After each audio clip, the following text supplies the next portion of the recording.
any meditation is to bring you from the periphery to the center.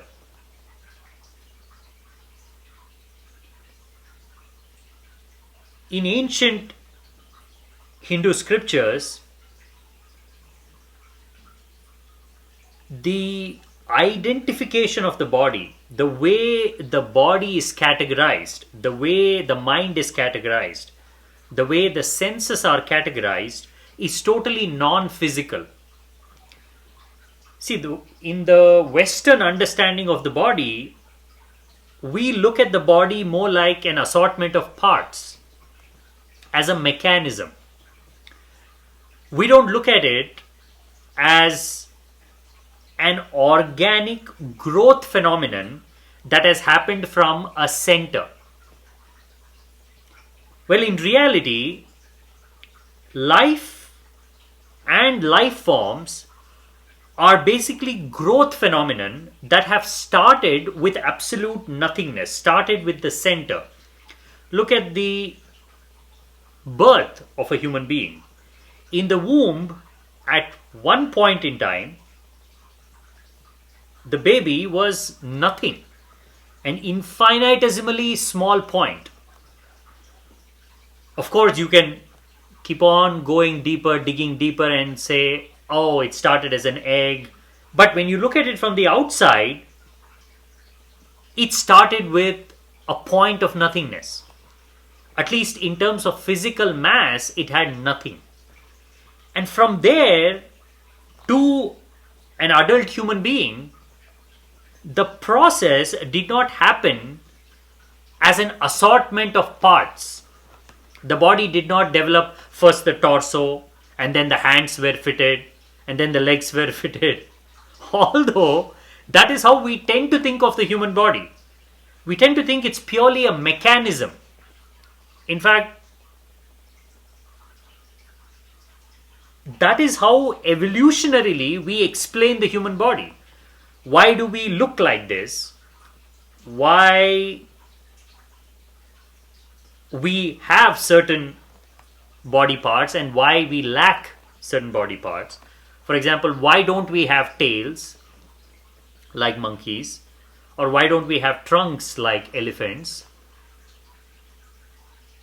Even in this discussion, we are assuming that human body is a assortment of parts created for a specific purpose. That's how we look at the human body. That is where the idea of creator comes as well. Because if you put the creator outside, then first he has to see the purpose. Why am I creating this organism? Oh, I want it to walk, so let me give it legs. I want it to paint, let me give it hands. I want it to see, let me give it eyes. The idea of a human body as an assortment of parts comes because we have this deep desire to believe that we were created from outside. Of course, not you as a person, because you know where you've come from, but at least the idea of a human being, the blueprint of a human being, was created with all these functions in place, which is a very Western way of looking at the human body. Because our investigations into the human body began to understand its functions. More importantly, we only started studying the human body because it was suffering from all kinds of ailments. Every other century, it picks up a new ailment, a new disease. So the body had to be understood. The bones had to be understood. The muscles had to be understood. All the organs had to be understood. So the easiest way to understand when you're looking at it from outside is by dividing it into parts. So that you can have a heart surgeon, you can have a neurologist, you can have individuals with different specializations that can cater to that part. But Eastern thought looks at body very differently. Eastern thought looks at body as the outermost layer of our being. In fact, Eastern tradition looks at the body as just a skin. The depth of the body is nothing more than the skin. It is the outermost layer. And it is guarding something precious. The purpose of that outer skin is to guard something precious that is inside. It is not inside the body. For the Western mind, for the Western thought process, everything we are is happening inside the body. In a way, in the Eastern thought, we are saying that our being, our aliveness, our thoughts, everything is restricted to the skin. And there's nothing inside. But the outermost layer is where we spend most of our lives. In fact, most people don't even go anywhere near the center. Unless you begin your philosophical inquiry into the deeper nature of life, deeper nature of reality, meditation, mindfulness, spirituality, you live and die as a body. So your whole life is about the skin. It's about protecting the skin, safeguarding the skin, giving all the comforts for the skin. And when it withers and disappears, you go with it. But Eastern philosophy is different. It looks at the body as an organic process that has grown from a center. And not only the whole physical body, it looks at every single individual function as a growth phenomenon. For example, our ability to see, our ability to hear, our ability to smell, taste, all the five senses in the Eastern thought, they all have a gradation. There was a time when we had trouble seeing clearly. Our vision was blurred. And slowly, as an organic process, it develops to a point where you can see clearly. There was a time when you were only sensitive to few smells. As a growing up process, you acquired additional abilities to smell better. It's the same with hearing. For example, if you look at the child, it is only sensitive to certain sounds. There could be a lot of sounds happening everywhere, but it only responds to certain sounds.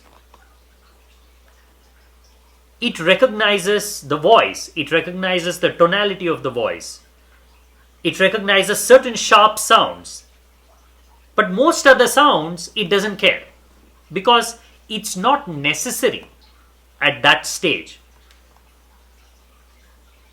Because we are not an assortment of parts, you can trace all our activities, all our senses to one center from where it emanated. And if there is a center, there has to be a periphery. And if there is a periphery, there has to be a center. Because what is the meaning of a center without a periphery? If you go a little deeper, you will see the whole meaning of the center comes from the periphery. Because if you were to shift that point a little bit, it's no longer in the center. That point can have the same qualities. It can have all the same attributes. But just you shift it a little bit inside that circumference, it loses its quality. It's no longer the center. So what is defining the center? The circumference. And it's the same with the circumference. If there is a center, and if you shift the circumference a little bit even, it loses all its meaning. It can have all the attributes of a circumference. But if it's not surrounding a center, it's no longer a circumference. Chakra meditation is all about recognizing the circles of each one of our attributes, recognizing the circle of the body and the center of the body, recognizing the circle of the mind and the center of the mind, recognizing the circle of the senses and the center of the senses. So, chakra meditation is all about first identifying through which door you want to enter your being. That's the first question. I want a method. And I want to get to the center of whatever that method I'm using, whatever the technique. The ultimate objective of that technique is to get me to the center of it. Because at the center, technique disappears. Only the being remains. All the moving parts are only on the outside. But once you get to the center, it could be any technique. It could be centering meditation. It could be watching your breath. It could be watching a candle flame. It could be listening to your heartbeat. Eventually, if you're able to get to the center of all these techniques, what remains is what you're searching for. The pure consciousness, the pure aliveness, the pure being. On the surface, because you were stuck on the surface, you needed a way, you needed a method to come to the center. So in chakra meditation, you pick the senses or the sense through which you want to enter your being. Let's say you pick visual sense. Now first, you need to draw the circle of visual representation. How far does your visual senses extend? That should be your boundary. That is where you need to start from. So anything you're not able to see in this moment should not be a part of your meditation, should not be a part of your mentation. You should know that it's only a distraction. Centering meditations are beautiful ways of knowing the boundaries between you and what is not you, and the boundary between where you are and where you want to go. So let's say you pick up visual senses and say, I want to meditate on my visual senses, on seeing. So first, you start with eyes open. You grasp everything you can. How far can you see? There is a limit to it. You can sit and focus on the farthest of objects or something closer, but you cannot see anything that is outside of the dimension of your vision. So that means you have found the circle, you have found the circumference. In any direction you look, there is already a well-defined, well-established circle of limitation for your visual senses. You cannot go outside of it. The moment you step outside of it, you have stepped into the realm of imagination. What does that mean? That means you're no longer in the chakra meditation.